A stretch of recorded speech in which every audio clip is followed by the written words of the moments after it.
Bonjour à tous, on se retrouve aujourd'hui pour un nouveau DIY et ce sera pour vous montrer comment réaliser ce logo Jeux Olympiques avec des rondelles. Donc au niveau du matériel, vous aurez bien sûr besoin de rondelles larges. Celles-ci proviennent de chez Bricorama. J'avais acheté ça il y a à peu près 2 ans au rayon bricolage. Il y en a 60, donc c'est des 8 mm, du moins le trou fait 8 mm. Après en largeur ça fait à peu près 2 cm. Donc je vous conseille cette taille-là, mais vous pouvez prendre plus grand.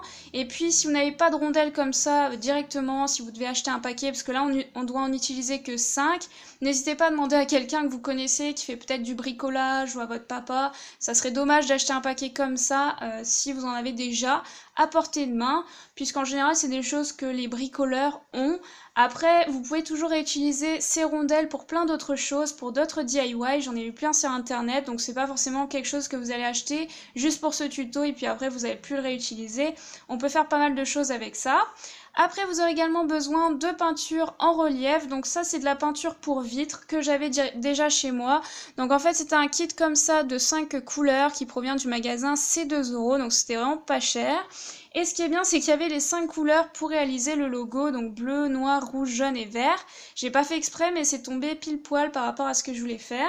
Sinon, je vous conseille plutôt de la peinture 3D relief dans la marque Tulip ou une autre marque. De toute façon, je vous remettrai toutes les informations concernant cette peinture dans la description parce que ça c'est vraiment spécifique pour les vitres. Après je trouve qu'au niveau du rendu ça change pas trop pour ce type de création. Donc si je retrouve également ce kit, je vous le mettrai dans la description.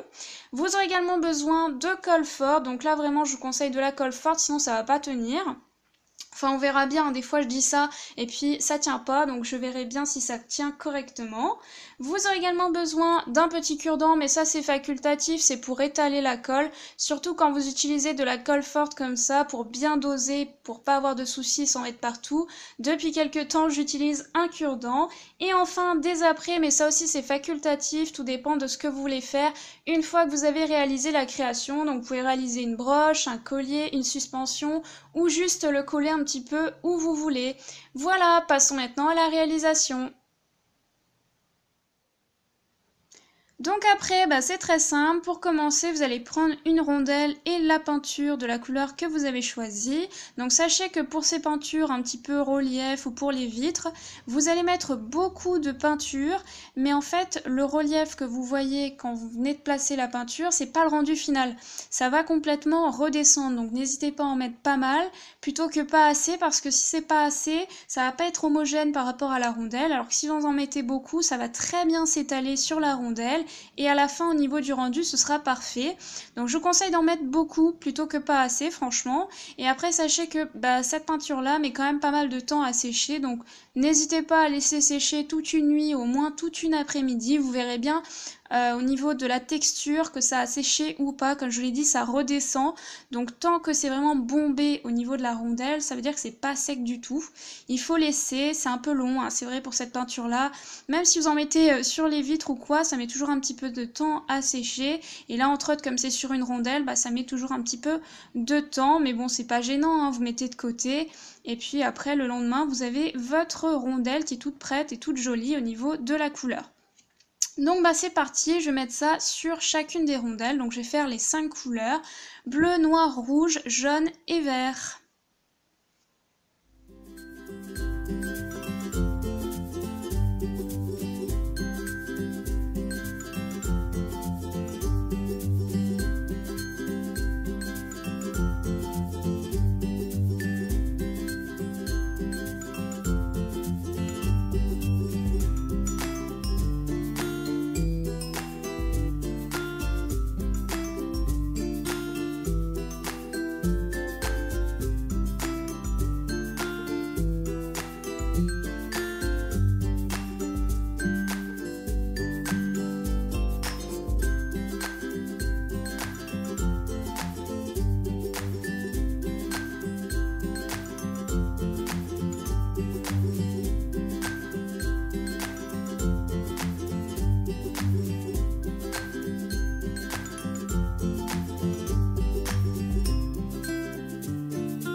Et voilà ce que l'on obtient au niveau du rendu une fois que vous avez bien laissé sécher. Donc vous voyez qu'au niveau du relief, c'est vraiment minime par rapport au départ à ce que l'on avait.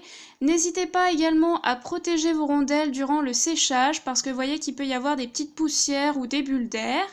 Donc après, c'est pas mal, hein, moi je trouve au niveau des couleurs. Le seul petit truc que je reproche, c'est que le bleu est vraiment très foncé par rapport au noir, donc on voit pas vraiment la différence.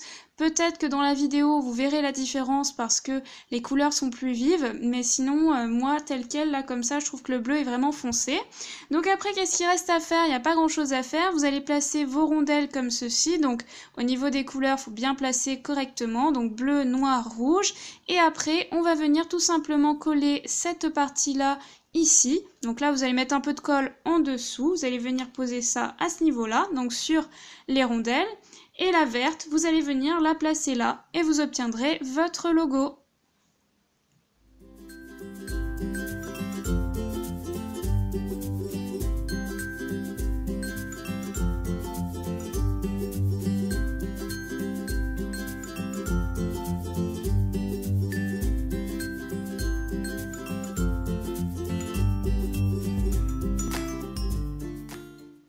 Et voici ce que l'on obtient une fois que c'est bien collé. Je vous conseille bien sûr d'utiliser de la colle forte, c'est préférable pour ce type de création. Et maintenant, il ne vous reste plus qu'à monter votre bijou. Donc, soit vous faites une petite broche, soit un collier, comme je vous l'ai dit en début de vidéo. Après, vous pouvez très bien laisser le logo comme ça, en souvenir, et le poser un petit peu où vous voulez. J'espère en tout cas que ce tuto de logo Jeux Olympiques vous aura plu. Et puis sur ce, on se retrouve très vite pour une nouvelle vidéo. Bye!